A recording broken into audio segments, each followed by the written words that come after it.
Hello, c'est Meili et on se retrouve dans une toute nouvelle vidéo sur YouTube pour que je te partage des conseils sur l'écriture, l'édition et la communication de ton livre. D'ailleurs aujourd'hui on se retrouve pour parler surtout du logiciel que tu dois utiliser si tu veux écrire ton livre, si tu veux aller au bout. Pour cela je vais te donner tous les outils que j'utilise ou qu'il faudrait que toi tu utilises pour arriver à écrire ton livre. Le tout dans cette vidéo. On démarre sans plus tarder, générique.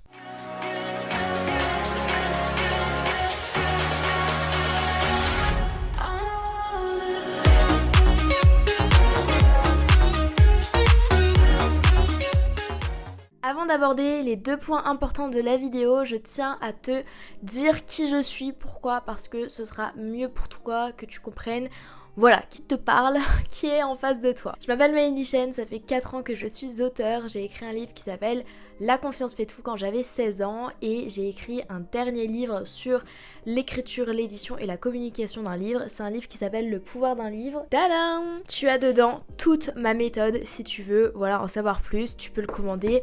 Le lien est dans la description et ça fait 2 ans maintenant que j'accompagne des entrepreneurs, des coachs, des thérapeutes à écrire leur livre, le publier et devenir justement une figure d'autorité dans leur domaine en transmettant leur expertise. Donc je fais des accompagnements individuels et en plus je crée du contenu pour toutes les personnes qui en ont besoin. À présent, c'est parti pour les 2 points importants qu'on a à aborder. Première chose, si tu as cliqué sur cette vidéo, c'est que tu recherches l'outil. Quel outil il te faut pour écrire un livre ? Première chose que je veux te dire, c'est que le plus important, c'est pas quel outil magique va t'aider, mais c'est plutôt quel est l'outil que tu utilises actuellement. Le but quand tu écris un livre, c'est de l'écrire. Donc tu as besoin d'un traitement de texte. Lequel choisir ? Celui que tu utilises le plus souvent, que tu sais utiliser. Par exemple, si tu utilises Notion, tu utilises Notion.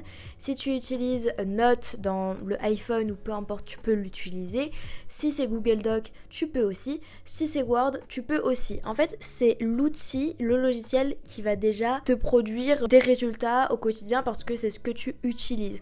Donc, prends déjà le logiciel que tu utilises plutôt que d'aller chercher n'importe quel logiciel qui va te mettre du temps à savoir comment l'utiliser, etc.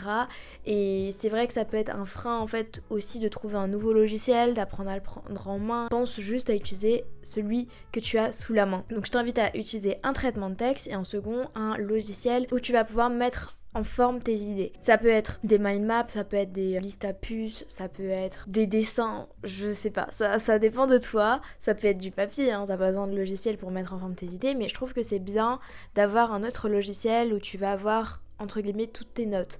Ça peut être aussi un big dossier où tu vas mettre tous tes fichiers, toutes tes recherches, etc. dedans. Ça peut être un classeur à l'écrit, peu importe, mais le deuxième outil qui va être important que tu utilises, c'est l'outil justement où tu vas pouvoir dedans brainstormer. Deuxième point important à aborder de cette vidéo, c'est quels outils précisément si tu veux optimiser cela. Je te dis en premier, utilise les outils que tu connais, mais en second, si tu veux vraiment optimiser les choses, ce que je te conseille, c'est d'utiliser un logiciel de traitement de texte qui peut être partagé à d'autres personnes. Si tu veux être lu derrière par un correcteur ou autre, le mieux c'est que ce soit en Drive. Donc ça c'est très important.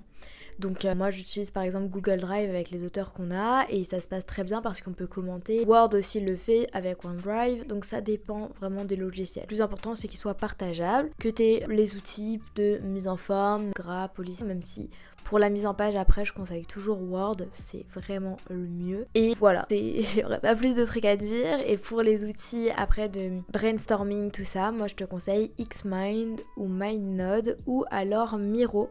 Sur internet, c'est différents logiciels que je peux te répertorier d'ailleurs dans la description, comme ça t'auras tout, sur lesquels on peut faire des cartes mentales et ce qui te permet justement d'organiser tes idées avant de te lancer. J'espère que tu auras bien retenu ce que je t'ai dit dans cette vidéo, c'est-à-dire que tu dois prendre en premier des logiciels qui sont pas compliqués pour toi d'utiliser, donc prends des logiciels avec lesquels tu es familier et de deux, voilà, je t'ai donné quelques noms de logiciels, mais fais attention à ce que juste tes logiciels soient assez récents, si je peux dire ça comme ça, qu'ils soient partagés en Drive, Drive et que tu puisses les utiliser n'importe où assez facilement. Si cette vidéo t'a plu, n'hésite pas à mettre un commentaire ou si t'as des questions en plus, mets-moi un commentaire avec ta question, je te ferai une vidéo YouTube, ça me tient vraiment à cœur de pouvoir vous répondre à vos questions tout le temps, c'est vraiment le plus important pour moi. Et autrement, on se retrouve dans une prochaine vidéo, récupère tous les cadeaux gratuits dans la description, t'as 1 heure de cours, t'as mon agenda si tu veux en savoir plus sur l'accompagnement, t'as mon livre aussi,